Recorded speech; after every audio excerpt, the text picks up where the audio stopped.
Então, meus amigos, como é que tá? Como é que estão esses dias de quarentena em que devemos, nós que fazemos parte de uma cultura do abraço, do estar junto nas ruas, nos bares, nas festas, nós que vamos ao cinema, ao teatro, que fazemos comemorações de tudo quanto é tipo para reunir a família, como estamos? E como vamos estar nos próximos meses e anos, quem sabe? Pois bem, uma das coisas que nos resta é estudar, ver filmes, ler, ligar para a família, comer bastante, demais, e tentar encher essas horas de modo a sair delas mais bem preparado como ser humano. Então, eu estou terminando de ler Os Engenheiros do Caos, que tem sido mais uma leitura bem dura. Mas hoje eu queria falar sobre um documentário que está disponível no YouTube, que se chama O Mundo Segundo Xi Jinping, que é o presidente chinês. E isso é legal porque a China representa nesse, nessa nova, nessa nova versão de uma guerra fria, de uma, de uma disputa entre dois impérios, né? Depois da Guerra Fria, Estados Unidos, Rússia, agora teremos uma entre Estados Unidos e China, embora eu não sei se esse nome cabe, mas como ela vai se desdobrar, a gente ainda não tem ideia. Eu tive a experiência de trabalhar numa escola com alguns professores chineses e muito rasteiramente observá-los nas suas posições. Foi alguma das minhas experiências mais bonitas enquanto ser humano, assim, porque eu lembro de conversar com uma chinesa, uma menina, e ela falava inglês, falava espanhol, estava aprendendo português. E eu perguntei a ela por que ela não escolhia um desses países para viver que oferecesse mais condições de vida, condições melhores de vida para ela, já que ela tinha conseguido desenvolver esse, esse know-how. E ela falou uma coisa que, embora eu já tivesse pensado, eu nunca tinha ouvido isso como com fé. Era um raciocínio quase que imediato. Ela disse que tudo que ela aprendeu, tudo que ela estudou, foi graças ao esforço do povo chinês. E não era justo que ela ficasse em outro país sem devolver de alguma forma esse esforço para que ela pudesse estudar e outros chineses pudessem vir para o mundo aprender inglês, espanhol, português, aprender outras culturas. Essa forma de pensar não deveria ser uma raridade, deveria ser o certo. E, e aí você pega as histórias de algumas pessoas que tiveram a oportunidade de viajar para fora do Brasil e estudar com o dinheiro do povo brasileiro e procura saber o que essas pessoas fizeram. Uma parte dela diz que não volta porque aqui não se valoriza a ciência. E pior que ela tem razão em parte, mas essa argumentação não dá conta do problema. Enfim, o mundo segundo Xi Jinping tem uma questão que me deixou intrigado é que eu fiquei procurando os produtores, diretores, narradores e tudo isso, e aparece, tem uns créditos, mas os dados dessas pessoas não são assim tão. Elas não são grandes produtores nos seus respectivos países, né? Tem um narrador português, tem vários entrevistados franceses, tem um ex-agente da CIA, tem vários chineses exilados, o que nos permite dizer que o documentário não busca uma imparcialidade. E eu, obviamente, não estou falando imparcialidade no sentido ingênuo da palavra, como se eu não soubesse que é muito difícil ser imparcial. Mas você deve buscá-lo. O documentário, inclusive, ele faz isso. Ele pega um funcionário do governo chinês, né, que vai fazer a leitura positiva, boa, do Xi Jinping e do Partido Comunista e da história da China.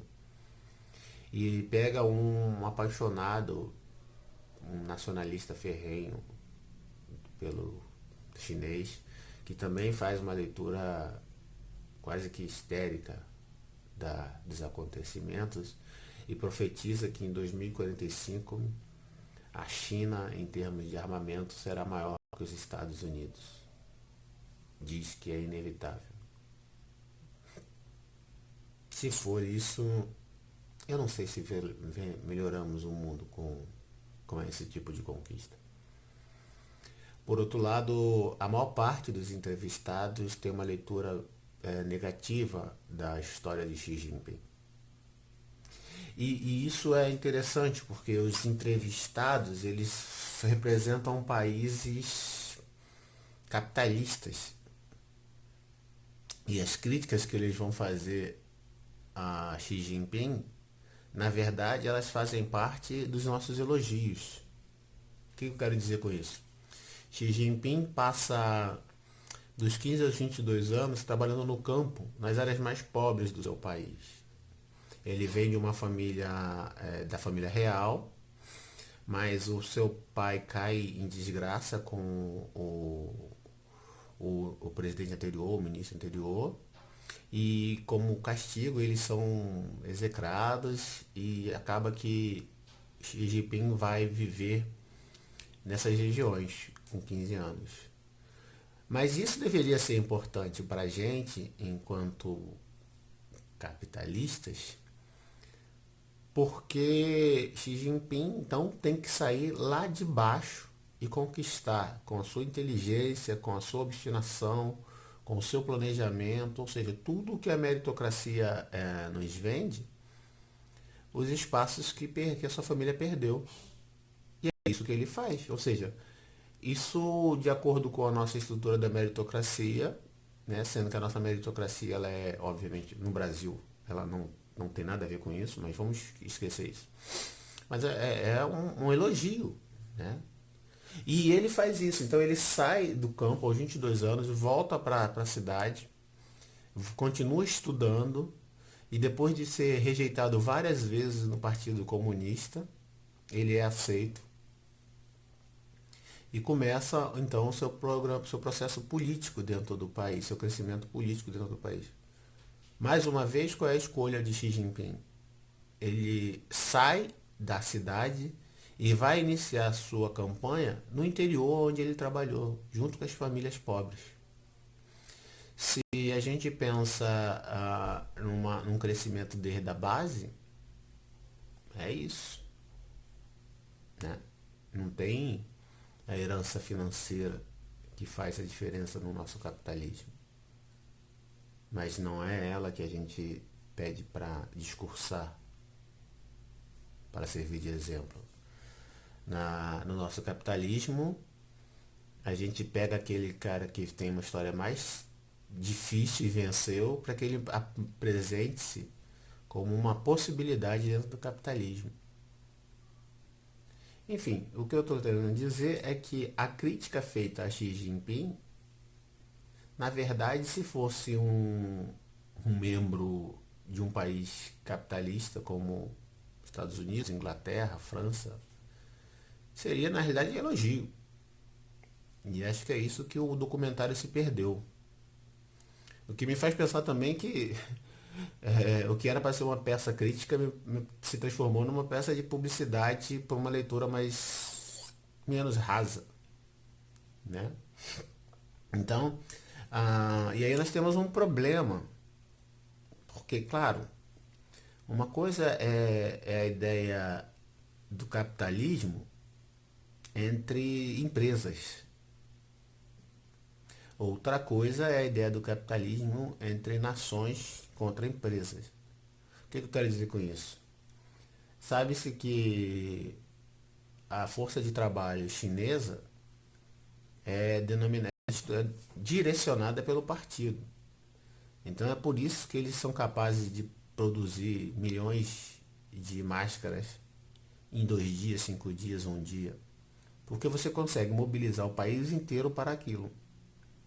O que evidentemente é muito mais difícil num país de estrutura capitalista, em que você tem que pagar direitos trabalhistas, algumas conquistas que evidentemente você que é brasileiro já viu que estamos perdendo, já perdemos bastante, mas essas conquistas nem existiram na China. E daí a gente chega na principal crítica que os detratores da China apresentam, que é a questão dos direitos humanos, a questão da liberdade de imprensa e, e o direito de amar quem você quiser, falar o que você quiser, que em tese é um direito que o Ocidente já tem, de certa forma, conquistado. É claro que se você pensar em direitos humanos e você é brasileiro e sabe que aqui todos os anos morrem 60 mil pessoas a bala e que a maioria dessas pessoas é negra e pobre, se você sabe que existe uma campanha de encarceramento de massa no Brasil, nos Estados Unidos já teve, e que esse encarceramento atinge sempre o mesmo público, as questões dos direitos humanos vão ficar em xeque.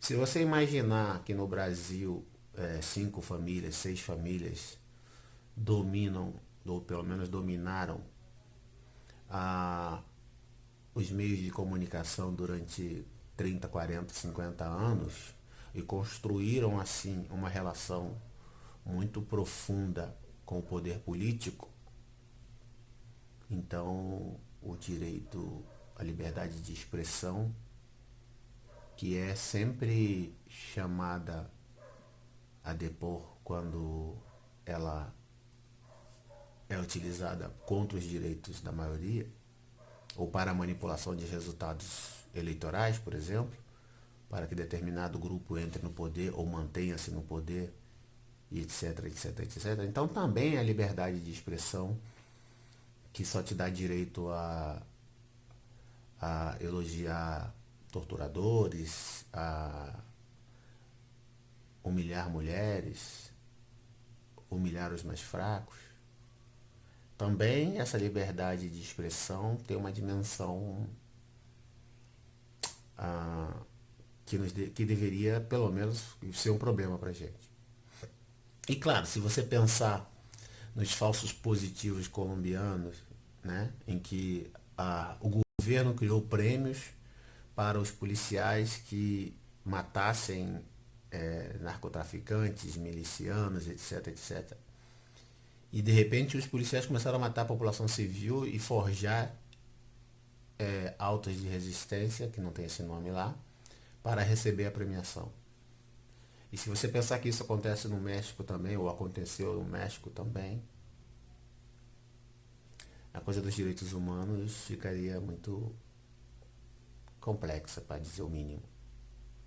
E se você pensar em Guantánamo, né, a prisão que os Estados Unidos têm fora do seu território, porque dentro do seu território ela seria ilegal, então a crítica aos direitos humanos na China vai ter que ser vista de outra forma. Enfim, eu vi duas vezes para poder fazer esse vídeo, para poder escrever. Eu botei no meu blog um comentário bem, 3 páginas sobre esse vídeo. Achei muito legal, embora eu acho que o objetivo do produtor ou eu li errado ou não foi atingido.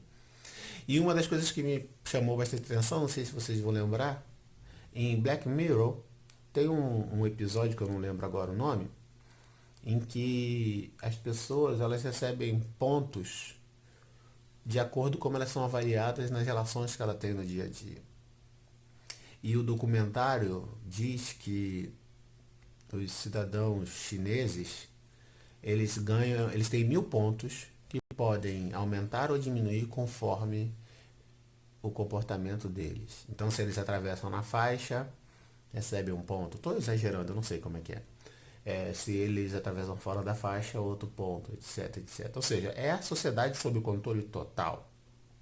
E isso também faz a gente pensar o seguinte: se você achar que isso não acontece nos Estados Unidos, você precisa ler o Snowden, né? Você precisa ver a história do Snowden e do Julian Assange, não é isso? Julian Assange, que está preso nos Estados Unidos, na Inglaterra, por ter vazado o sistema de monitoramento que os Estados Unidos mantêm por debaixo dos panos e que grampeou presidentes do Brasil, a Dilma,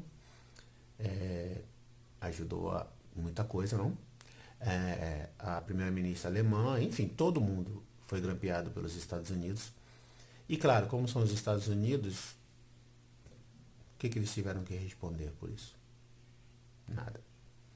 Então, essa ideia de pontuar a população é assustadora.